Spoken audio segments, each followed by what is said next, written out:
Hello and welcome, my fighting frog. If you watched A Cinderella Story with Hilary Duff, you'll know the reference. That's probably my favorite A Cinderella Story movie. I loved Hilary Duff. Growing up, I loved Hilary Duff. But anyways, I digress. So welcome. So I'm not going to be spilling the tea anymore. I'm going to be spilling the information. Will I pour or like kind of sprinkle a little some tea of like experiences in my life? Yeah. Of course, because there's some things that I have been through and it's just shitty. And so it's also a way to kind of, hopefully anyways, support you with your own reflection of your own life, if that's kind of a road you want to take. I'm just like, did that happen in my life? Oh shit, that did. X, Y, and Z did that. And you can kind of see patterns. And what that allowed me is to see patterns of like, oh shit, I've been repeating cycles of like having shitty people in my life. Like that's a personal thing where I've repeatedly had abusive friendships and abusive relationships. And it's like, what's going on here? So yeah, so that's kind of what self-reflection has allowed me to do. And not saying that it's your fault, but what it does allow is like, oh, what type of behaviors have I let slide? And that's what today's video is all about. So I'm going to be introducing different manipulation tactics that I'm going to be discussing. So first on the list is, what is emotional manipulation? Great question. I'm glad you asked. Hold on, I need to look at my script. But what I will say before I talk about what emotional manipulation is and the different types that I'll be discussing, emotional manipulation doesn't just happen in romantic relationships. It can happen in the workplace, it can happen in friendships, it can happen in family dynamics. So anything that involves having a form of relationship dynamics, emotional manipulation can be present. So that's one of the main things that I really want to reiterate, is that, like I said, like I've been in abusive friendships where I've had emotionally manipulative friends, people that I called friends.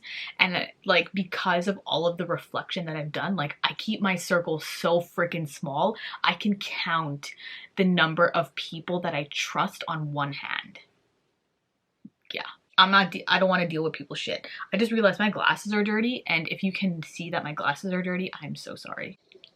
Okay, so yes, so to the real question, what is emotional manipulation? I'm glad you asked. So manipulation occurs when a manipulative person wants power over someone. Basically, they seek power over someone, power and control. So in order to do so, they employ dishonest and exploitative measures to get that shit done. So basically, they just do some dishonest ass shit to you to get your trust, to basically manipulate you. Why does someone want to be manipulative? Well, is not for good reasons. Again, like, yeah, emotional manipulation, again, is used to either to control someone or to victimize someone. So the intentions aren't the greatest. So emotional manipulators actually use relationships and exploit them in order to benefit themselves. And in order to do so, they use tactics like bullying or twisting the truth to get their way. Okay? It's not good. Is not good. Is not good. And so there's going to be some common manipulation tactics that some people use. I guess basically that emotional manipulative or like toxic or unhealthy people use in order to gain that control or to victimize someone. So I'll be going over 6 different ones throughout this little series.